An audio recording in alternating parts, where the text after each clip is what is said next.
લોચા અને ફક્ત લોચા. બસ આપણી યંગ જનરેશનની લાઈફમાં અત્યારે ચાલી રહ્યા છે લોચા.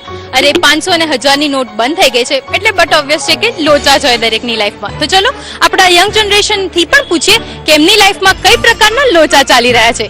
हाय हाय. तो मैं आपसे पूछना चाहूंगी कि जैसे अभी 1000 और 500 की नोट्स बंद हो गई है, राइट, तो उसको लेके आपको अपनी लाइफ में कैसे दिक्कत आ रही है?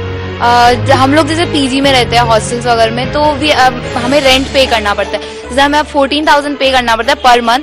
तो अब on per day we can withdraw only 4,000 और वी कैन एक्सचेंज ओनली 4,000. तो अब हम लोगों को 14,000 पे करना, तो हम we have to wait for 5 days and 5 दिन बाद हमें पे करना पड़े. ऐसे और ऐसे बहुत सारे, जैसे हमारे कैश का भी लोचा वगैरह होता है. हम लोग को मंथ की स्टार्टिंग में कैश मिलता है, अब हम लोग उसको एन कैश कैसे कराए अभी. तो आप भी पीजी में रहते हो, राइट, तो आपको कैसी दिक्कतें आ रही है या फिर आप इसे कोई एंटरटेनिंग वे में देखते हैं, क्या है? दिक्कतें तो आती है, जैसे अभी राशन का सामान लेके आना हो, तो अभी राशन का सामान अगर मेरे को सिर्फ एक टिप्स लेने जाना हो तो उसके लिए मेरे पास 500 और 1000 का नोट्स आए हुए हैं मेरे पापा से मंथ के स्टार्टिंग में. अब उसके लिए वो ना तो वो मेरे को देता है और ना वो मेरे कैश का भी काम आता है, तो वो ऐसे ही पड़ा हुआ है. उसके अलावा एंटरटेनिंग तो यही है कि बस हर जगह भीड़ लगी हुई है बैंक में, वो देखो और मजे करो. तो आप कभी ये लाइन में जाके खड़े हुए हो कि आप अभी तक नहीं गए हो? सोच रहा हूँ अभी तक लाइन में जाके खड़ा होने का, पर कॉलेज स्टूडेंट्स है, कितना देर तक कॉलेज कॉम्प्रोमाइज करके जाके खड़ा रहे लाइन में, तो बहुत लंबी लाइन होती है, इतना नहीं रह जाता है. और आपको कैसे ये अफेक्ट करा है आपकी लाइफ में? ये है कि रेगुलर बेसिस पे घर पे भी 100 रुपीज नोट चाहिए और हमको कॉलेज लाइफ में भी चाहिए, राइट. तो घर पे 100 रुपीज का बंडल कोई नहीं रखता यूजुअली, तो मम्मा को भी चाहिए होता है वेजिटेबल्स एंड ऑल के लिए, और हमको कॉलेज में कैंटीन एंड ऑल के लिए चाहिए होता है. ये इशू हो गया कि कैंटीन में अब देने के लिए हमारे पास नहीं है, सो ये बहुत इश्यूज हो रहे हैं घर पे. ओके, तो आपने क्या अभी कोई एक्सचेंज करवाया पैसे अभी का, जो इतने दिन आप निकाल रहे हो, कैसे निकाल रहे हो? कहीं जाके आपने एक्सचेंज करवाया है पैसे या फिर जितना है उतने में से ही काम चला रहे हो? नहीं, अभी तक कोई एक्सचेंज नहीं करवाया, क्योंकि यहाँ पे खुद की मेरा अकाउंट नहीं है. मेरा अकाउंट है खुद हमारा जामनगर है, वहाँ पे रहता है. और मेरे पास जिस दिन वो बंद किया उस दिन मेरे पास 300 की नोट थी, अभी उस पे ही चल रहा है अभी तक तो फिलहाल. तो आपने 300 की नोट में ये 3-4 दिनों में कैसे मैनेज कैसे किया आपने? बस कोई बाहर का नाश्ता नहीं करने का, कोई दूसरा घर खर्च नहीं करने का, सबको बोलने का कुछ पैसे नहीं है, ऐसे ही चला हो बस. તો જોયું ને, આ લોકો તો છે એમના પાપી પેટ સાથે પણ કોમ્પ્રોમાઇઝ કરી રહ્યા છે. તો વેલ, आपने क्या एनकेश करवाया है? अभी 2000 की 2 नोट्स है, बट वो अभी यूज में नहीं आ सकती, क्योंकि अगर कैंटीन जाते हैं कुछ भी खाने के लिए, तो जैसे अभी कैंटीन जा रहे हैं हम लोग खाने के लिए, तो एक दिन में हम लोग कितना कंज्यूम कर सकते हैं, 50 to 100. अब 2000 की नोट है, उनके पास भी इतना खुला नहीं कि वो लोग हमें 100 की इतनी सारी नोट्स थे. 500 अभी तक आई नहीं है, तो 2000 में वापस वो लोग 1900 भी देकर कहाँ से 100 की इतनी नोट्स है. अब फ्रैक्चर का भी है, जैसे मतलब ऐसे एक्सीडेंट हुआ था तो लगी. अब गवर्नमेंट सिर्फ only government hospitals are accepting the notes 1000 और 500 की, बाकी कोई हॉस्पिटल एक्सेप्ट नहीं कर रही है. अब वहाँ पे भी लोचा, गवर्नमेंट हॉस्पिटल में भी इतनी बड़ी लाइन होती है, और गवर्नमेंट हॉस्पिटल यूजुअली कम प्रेफर करते जाना, प्राइवेट हॉस्पिटल ज्यादा प्रेफर करते हैं, वहाँ पे नोट्स एक्सेप्ट नहीं हो रही, वो भी बहुत इश्यू हो रहे हैं. ओके, तो अभी आपके पास कितने नोट्स पड़े 1000, 500 के? 1000 के ऑलरेडी पूरा वॉलेट में अभी सिर्फ 1000 का नोट ही पड़ा है, बिकॉज जितना 100 का नोट था वो सारा पेट्रोल में खर्च हो गया है या छोटे मोटे खाने पीने के सामान में खत्म हो गया है. अभी ये नोट है और ये नोट काम नहीं आ रहा है हमारा कहीं पे. इसको बस अपने पास लेके ढो कि कहीं चल जाए, उसी खुराक में कि कहीं चल जाए तो निकाल दो इसको. तो आपने कहीं जाके ट्राई किया कि नहीं आप ले लीजिए, नहीं 500 का नोट ले लीजिए, ये 1000 का ले लीजिए, आपने कहीं ट्राई किया है? ट्राई मैंने 2-3 जगह करा है. जैसे हमारा इलेक्ट्रिसिटी का बिल आया तो टोरेंट वाले को जाके थोड़ा बहुत बोला कि भैया प्लीज अभी हमारे पास इतना ही है, जो भी आप ले लो. और वोडाफोन का बिल हुआ, जो भी बिल हुआ, जिसमें ट्राई करा कि भैया अगर आप तो ले ही सकते हो, आप लोग का तो बिल बनता है, आप लोग ले लो ना, हमारा हो जाएगा. तो भी कहीं चेंज नहीं हो रहा है, पर ये प्रॉब्लम यही आ रही है कि कहीं चेंज नहीं हो रहा है. तो आप क्या करेंगे अगर आपके पास जब ये कैश आ जाएंगे, 100 की नोट्स आ जाते हैं या फिर 2000 की नोट्स आ जाती है, तो सबसे पहले आप जाकर कहाँ जाएंगे और क्या करेंगे? सबसे पहले मैं अपने घर का राशन लेने जाऊंगा, क्योंकि हम 5 जन रहते हैं, हॉस्टल लाइफ है, सो खाने पीने का सब प्रॉब्लम रहता है. और फिर दूसरी जगह यानी कि पेट्रोल पंप में जाना होगा कि 200-300 का फ्यूल भर दे, क्योंकि हमारे एक साथ 500-1000 का फ्यूल नहीं भरवा सकते, क्योंकि सब हमको बजट दिया जाता है पूरे महीने का घर से, इसलिए. तो अभी अगर आप पेट्रोल डलवाने जा रहे हो सपोज, तो कितने का डलवाओगे? अभी ज़्यादा से ज़्यादा मैं 300 का डलवाऊंगा, उससे ज़्यादा नहीं, क्योंकि दूसरी जगह भी चाहिए खर्च करने के लिए एक साथ।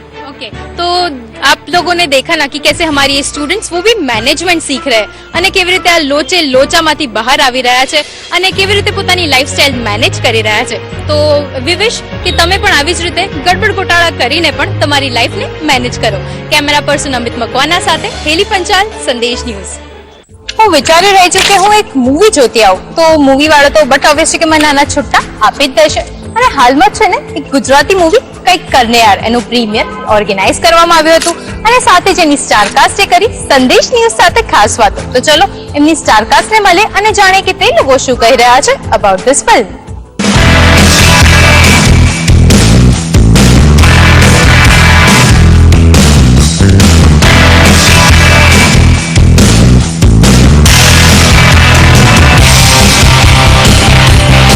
ગુજરાતી અપકમિંગ મૂવી કંઈક કરને યારની સ્ટારકાસ્ટ હાલમાં આપણી સાથે છે. આવો કરીએ તેમની સાથે એક ખાસ મુલાકાત. Ma'am, first of all welcome to Sandesh. Thank you so much. જેવી રીતે કંઈક કરને યાર મૂવી આવી રહ્યું છે, શું છે મૂવીમાં વધારે ખાસ? હસવાનું છે, એન્ટરટેન થઈને તમે બહાર આવો, તમારું ભેજું ઘરે મૂકીને જાઓ અને just enjoy and come, that's all. તમારો કઈ રીતનો રોલ છે મૂવીમાં? અરે મારો રોલ તો ઘણીવાર હું કબીરભાઈને કહું છું કે કબીરભાઈ આ તમે મને જોઈને તો રોલ નથી લખ્યો ને. એ ટિપિકલ મારી ઉંમરનો રોલ છે, વિચ હું બહુ લોંગ કરી રહી હતી કે ગુજરાતમાં કોઈ મારા ટાઈપનો રોલ મને મળે. કેમકે પહેલાં તો હું હિરોઈન કરતી, તો એ વખતે તો યુ નો એ હતા. પછી હવે મારી ઉંમરનો રોલ પણ મને મળવો જોઈએ ને, આ ઉંમરનો, એટલે માનો દાદીનો, આ ઉંમરમાં તો આવવું જોઈએ ને. તો એ ટિપિકલ એ ટાઈપનો રોલ છે, એટલે મને ઘણી જ ખુશી થઈ કે કમબેક માટે મને બહુ સારો રોલ મળ્યો. After long time Gujarati movie sign કરી છે, એની પાછળનું કઈ રીઝન નહીં, ગુજરાતી મૂવીઝ વચ્ચે ચાલતા જ નહોતા. પછી અમે એ ઉંમરે હતા કે અમે હિરોઈન તો બનવાના લાયક નહોતા, એટલે એક ગેપ હતું. તો પછી અમે ગયડા થયા, એટલે કહું કે હવે કરીએ. જેવી રીતે ટીકુ તલસાણિયા સાથે તમારો રોમાન્સ બતાવવામાં આવ્યો છે મૂવીમાં, એના વિશે શું કહેશો? હા, એ તો તમે પિક્ચર જોઈને રોમાન્સ તો મેં કર્યો છે, હવે જોવાનું તમારે છે. મૂવીમાં કોઈ એવી ખાસ મુવમેન્ટ કે જે તમારી યાદગાર રહી હોય? હા, ડેફિનેટલી કે એ જે કેરેક્ટર છે ને, જે મારો કેરેક્ટર, જે અમે આટલા વર્ષો પછી મળીએ છીએ, હું ને Tikubhai, that moment is a beautiful moment. જ્યારે એકમેકને મળીએ છીએ ત્યારે એ પ્રેમ ઉભરાઈ તો આવે છે, પણ શિકાયત છે કે તે મને ડીચ કર્યો. મેમ, અપકમિંગ પ્રોજેક્ટ્સની વાત કરીએ તો ક્યારે ટીવી પર તમે જોવા મળશો હવે, સિરિયલમાં, મૂવીમાં? ટીવી સિરિયલ હું લગભગ ફેબ્રુઆરી પછી જ લઈશ, અને મૂવીઝ હવે જુઓ, જેવી મળશે હું લેતી જઈશ. ગુજરાતી પિક્ચર તો મને કરવું જ છે બસ. અને ખાસ કરીને સંદેશ દ્વારા ગુજરાતી દર્શકોને આ મૂવી માટે શું કહેશો? હું એ જ કહીશ કે આટલા વર્ષો પછી હું તમારા ગુજરાતમાં, એટલે કે મારા ઘરમાં પાછી આવી છું, તો પ્લીઝ તમારો એટલો જ પ્રેમ અને એટલું જ માન મારા માટે રાખશો, એવી હું ઈચ્છા રાખું છું.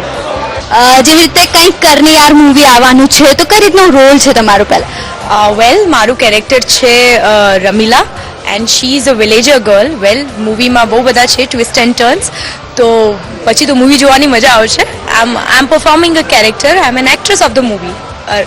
As I have said, I am a Ramila and villager girl of the movie. Okay, તમે જેવી રીતે લીડ એક્ટર છો, તમારું કઈ રીતનું કેરેક્ટર છે મૂવી? મારું કેરેક્ટર એવું છે કે કેરેક્ટરલેસ છે. ચીમન નામનું કેરેક્ટર છે જો આ રહ્યું, અને ગામડાનો છોકરો, દરેક ગામડામાં એક નુક્કડ પર બેઠતો એક રોમિયો હોય છે, એનું જ કેરેક્ટર છે. લોકોને હસાવશે, મજા કરાવશે અને થોડુંક સસ્પેન્સ. હા, પેટ દુખ, આહા. વધારે નહીં કહીશું, કારણ કે એના માટે તમારે પિક્ચર જોવું પડશે. ઓફકોર્સ. મૂવીની વાત કરીએ તો મૂવી કઈ રીતનું કોમેડી રહેવાનું છે, કઈ ટાઈપનું છે? ફેમિલી એન્ટરટેનર છે, કમ્પ્લીટ ફેમિલી એન્ટરટેનર. તમે નાનામાં નાના છોકરાથી લઈને any age people are free to watch the film together. એમાં કમ્પ્લીટ પેકેજ છે આ. It has songs of all genres, comedy છે, સ્ટોરી છે, it's a very well composed movie basically. I can tell that much to you. Okay, એટલે family movie કહી શકીએ આપણે આને? Yes, complete family entertainer. Okay, જેવી રીતે અરુણા ઈરાની અને ટીકુ તલસાણિયા પણ છે આ મૂવીમાં, તો એમની સાથે કામ કરવાનું કેવું રહ્યું તમને? First of all, I was very much nervous હતી, કારણ કે આટલા લેજેન્ડરી કલાકારો છે સાથે, ને મારી પહેલી પિક્ચર છે. પણ એ લોકોનું હમ્બલ બિહેવિયર, એના લીધે મારી નર્વસનેસ ચાલી ગઈ, બહુ ઇઝ ફીલ થઈ.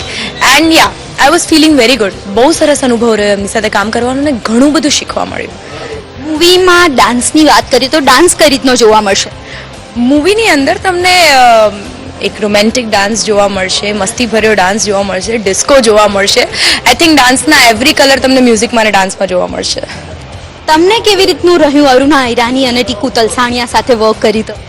It's like a dream come true. એટલે જ્યારે હું ગોવિંદા સાથે મેં એમની પેર દેખતો ત્યારે એમ લાગતું કે યાર આવું હું ક્યારે કરીશ, આવું મને ક્યારે કોમ્બિનેશન મળશે મને કરવા માટે. અને જ્યારે મને ખબર પડી કે મારે એમની સાથે કરવાનું છે ત્યારે થોડોક નર્વસ થઈ ગયો હતો, પણ ફાઇનલી એમનું જે હમ્બલ બિહેવિયર અને એમને જે અમને કમ્ફર્ટેબલ કરી નાખેલા એમાં બહુ મજા આવી. એટલું કહીશ કે ટીકુ તલસાણિયા અને અરુણા ઈરાની એક લેજેન્ડરી એક્ટર છે ને બહુ મોટી સ્કૂલ છે એક્ટિંગની. એમની પાસેથી તમને ઘણું શીખવા મળ્યું છે. મૂવીની વાત કરીએ તો પડદા પાછળ કોઈ એવા સીન થયા છે કે જે તમને હજુ યાદ હોય? કહો. આઈ એમ સોરી. આવા અંદર પડદા પાછળનો સીન તો ઘણા થયા છે, પણ એક મજેદાર સીન અમે કહું તો અમે લોકો તેરા ઠુમકાનું સોંગની પ્રેક્ટિસ કરતા હતા. અને બધાને ખબર છે કે મારો ડાન્સ એકદમ માઇકલ જેક્સન જેવો છે, તો હું એકલો ખૂણામાં પ્રેક્ટિસ કરતો. તો આ મેડમે નીચેથી જોયું કે એકલો પ્રેક્ટિસ કરે છે, હું ઉપર આવે એથી હું આવું શીખવાડો. આવ He was getting confused in the step. That's why I went upside and I told him કે હું તને શીખવી દઉં, ક્લિયર થઈ જાય. પછી મેડમ શીખવાડવા આવ્યા અને જો તેરા ઠુમકા આગ લગાય અને તેરા ઠુમકામાં જે પાછળ સ્ટેપ હતા ને ગળગો તો ખાતા થડ નીચે અને ખૂણામાં, અને મને જે હસવું આવે અને આ ભડકતી જાય ને હસતો જાઓ. So it was so tough. It was not tough, but yeah, everything needs hard work. The best product needs hard work. So yeah, it was hard to do. It was not tough because it was something in our passion. I think. ખાસ કરીને સંદેશ દ્વારા ગુજરાતી દર્શકોને આ movie વિશે શું કહેશો? સંદેશ દ્વારા એટલો સંદેશ આપીશ કે જો તમને ભૂખ લાગી હોય, હસવું છે, પેટ પકડીને હસવું છે, ગુલાટી ખાઈ જવી છે, તો કાલને કાલ ટિકિટ બુક કરાવો ને જોઈ આવો કંઈક કરને યાર. Thank you so much and all the best. તો હાલમાં આપણી સાથે હતા કંઈક કરને મૂવીની સ્ટારકાસ્ટ, જેમણે કરી આપણી સાથે એક ખાસ મુલાકાત. કેમેરા પર્સન રાજેશ ગજ્જર સાથે હાર્દિક ભટ્ટ, સંદેશ ન્યૂઝ, અમદાવાદ.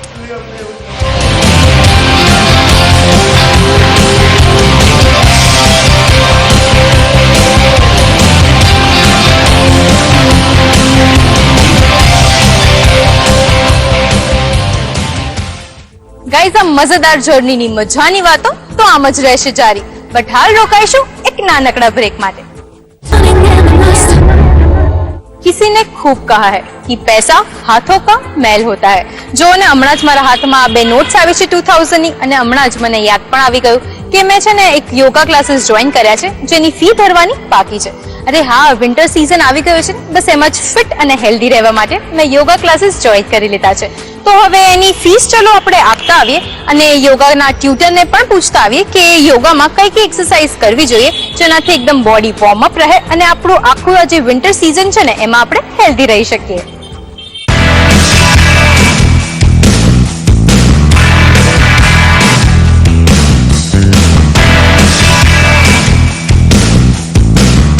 યોગા અને એક્સરસાઇઝ કરવાથી બોડી ફિટ રહે છે, અને તેમાં પણ વિન્ટર સિઝનમાં કરવાથી કહેવાય છે કે આખું વર્ષ બોડી સારું રહે છે. સો આ 3-4 મહિનાની એક્સરસાઇઝ બોડીને આખું વર્ષ ફાયદાકારક રહે છે. સો એવરીડે તમે 1 કલાક તમારી બોડી પાછળ તમારે ટાઈમ સ્પેન્ડ કરવો જોઈએ. યોગ ક્લાસીસનો આજકાલ નાના બાળકોથી લઈને મોટા બધાને ક્રેઝ વધી રહ્યો છે, અને તમામ લોકો ફિટ રહેવા માટે શિયાળાની આ ગુલાબી ઠંડીમાં યોગા કરી રહ્યા છે, અને યોગાનું મહત્વ યંગસ્ટર્સમાં પણ વધી રહ્યું છે. બોડીને ફિટ રાખવા માટે એક્સરસાઇઝ અને યોગા ખૂબ જ ઇમ્પોર્ટન્ટ છે, બટ વિન્ટર સિઝન માટે એક્સરસાઇઝ અને યોગા ખૂબ જ કરવા જોઈએ. હાલમાં આપણી સાથે છે યોગા આર્ટિસ્ટ, તેમની સાથે જ વાત કરીએ. જયેશભાઈ, જેવી રીતે અત્યારે વિન્ટર સિઝન ચાલી રહી છે, કયા પ્રકારના યોગા અને એક્સરસાઇઝ વધારે કરવા જોઈએ? હા, વિન્ટર સિઝન આવી રહી છે માટે એમ કહેવાય કે વિન્ટરમાં જો સરખી એક્સરસાઇઝ કરીએ તો એ આખું વર્ષ આપણને કામ આવતું હોય છે. એટલે શરીરને ગરમ રાખવા માટે ખાસ પ્રકારના યોગા અમે વિન્ટરમાં કરાવતા હોઈએ છીએ, જેમાં સાયન્ટિફિક યોગા છે, આર્ટિસ્ટિક યોગા છે, રોપ પર યોગા થાય છે, એન્ટી ગ્રેવિટી એરિયલ યોગા છે, એરિયલ હૂપમાં પણ યોગા થાય છે. તેમ વિવિધ પ્રકારના યોગા અહીંયા કરવામાં આવે છે. યોગાની વાત કરીએ તો ફ્લોર યોગામાં કયા કયા આસનો ખાસ કરીને કરવા જોઈએ એવરીડે? ફ્લોર યોગામાં શરૂઆતથી આપણે કરીએ તો સૂર્ય નમસ્કાર છે, પ્રાણાયામ છે, પછી બેઝિક આસનો જે છે પદ્માસન છે, ચક્રાસન છે, ધનુરાસન છે, એમ બેઝિકથી શરૂઆત કરી અને છેવટે આપણે એમાં ખૂબ જ સરસ પરફોર્મન્સ આપી શકીએ છીએ અને યોગાથી પૂરેપૂરા શરીરને સારામાં સારું ફ્લેક્સિબલ બનાવી શકીએ છીએ. એવરીડે કેટલા કલાક યોગા કરવા બોડી માટે ખૂબ જ ઇમ્પોર્ટન્સ રાખે છે? ખાસ કરીને જો આખું વર્ષ નહીં તો કંઈ નહીં, પણ શિયાળાના 4 મહિના જો તમે રોજના 2 કલાક, 1 કલાક સવારે અને 1 કલાક સાંજે તમારા શરીર માટે તમે આપો અને યોગા અને એક્સરસાઇઝ કરો તો it will be very fine. અત્યારના યંગસ્ટર્સમાં જેવી રીતે જીમનો ક્રેઝ બી વધતો જઈ રહ્યો છે, તો તમારા મત અનુસાર યોગા વધારે સારા કે જીમ વધારે સારું? યોગા જ વધારે સારા, કારણ કે સાધનોની મદદથી અથવા તો કેલ્શિયમના ટીકડા ખાઈને એક્સરસાઇઝ કરવી અને એ પણ લખલૂટ એની પાછળ ખર્ચો કરવો, તો હું નથી માનતો કે આવું બધું કંઈ કરવાની જરૂર છે. તમે જાતે ઘરે યોગા કરી શકો છો અને એના માટે કોઈ સ્પેશિયલ જગ્યાએ જવાની જરૂર નથી. તમે તમારા ઘરમાં જ એ વસ્તુ કરી શકો છો. અને એવું કંઈ હોય છે કે યોગા કરતા હોવ તો તમારે કંઈ ખાવામાં ધ્યાન રાખવું જોઈએ? હા, ડાયટમાં તમારે થોડું ધ્યાન રાખવું પડે કે યોગા કરો છો તો યોગા કરો એના 2 કલાક પહેલાં તમારે જમી લેવાનું, ખાલી પેટે યોગા કરવાના. અને યોગા શરૂઆત તમે એક્સરસાઇઝની કરી દીધી પછી તમે શરીરને પોષણ મળે એવો આહાર લેવાનો. ધારો કે સલાડ છે કે સ્પ્રાઉટ જે છે એ, અને તાજા ફળો છે, શાકભાજી છે, દૂધ છે, તો દરેક આહાર એવો લેવો જોઈએ જેનાથી શરીરને પોષણ મળે અને ફાસ્ટ ફૂડ, જંક ફૂડથી ખાસ દૂર રહેવું જોઈએ. Thank you so much. તો હાલમાં આપણી સાથે હતા યોગા આર્ટિસ્ટ જયેશ કાંચા, કે જેમણે કહ્યું કે વિન્ટરમાં કઈ રીતે આપણે બોડીને ફિટ રાખી શકીએ છીએ. યોગાના જુદા જુદા આસનો બોડી માટે ખૂબ જ લાભદાયક છે, જેને કોઈ પણ એજના અને કોઈ પણ બોડીવાળા વ્યક્તિ ઘરે બેઠા પણ કરી શકે છે. નોર્મલી ફિટનેસ માટે તો યોગ થાય જ છે, સાથે સાથે જો કમર, ખભા વગેરેમાં પણ કોઈ મુશ્કેલી હોય તો એ પણ યોગાથી દૂર થઈ શકે છે. Acha, yoga is all about Indian art. It's a science. Yoga is a science.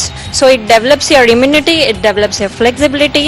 Stability is due to asanas and concentration is due to pranayam. It's all about yoga. Winter is the perfect season to exercise because it's all about developing your heat metabolism and your immunity and metabolism. So your body gets more immune in the winter, or it's all about getting stamina more, which can be continued throughout the year. You can exercise more in winter because capability of developing lactic acid and heat is more in winter. અગર સવારમાં યોગા કરી લીધા હોય ઠંડકમાં તો આખો દિવસ એટલો fresh જાય છે કે મતલબ બીજું કશાની જરૂર જ નથી, એટલું ફ્રેશ રહે છે. પ્લસ મેઇન ફ્લેક્સિબિલિટી વધે છે. અત્યાર સુધી જય સર જોડે અમે બધા એડવાન્સ પોઝ, મોસ્ટલી એડવાન્સ જે કોમ્પિટિશન લેવલના છે એટલે સુધીના એડવાન્સ પોઝ અને રોપ યોગા અને મલખંબી સ્ટાર્ટ છે.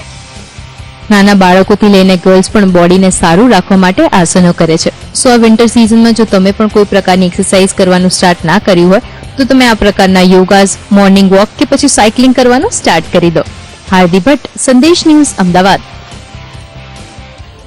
So guys, this was all about today's મજેદાર જર્નીની મજાની વાતો. તો ચલો હવે આની સાથે જ મને એટલે કે હેલીને આપો બધાય, because it's time for me to go home. હવે આપણે કાલે મળીશું on same time and on same channel, આવી જ બીજી કેટલીક મજાની વાતોની સાથે. ટિલ ધેન તમે કરતા રહો તમારી મજાની લાઈફને ખૂબ જ મજાથી એન્જોય. Bye bye.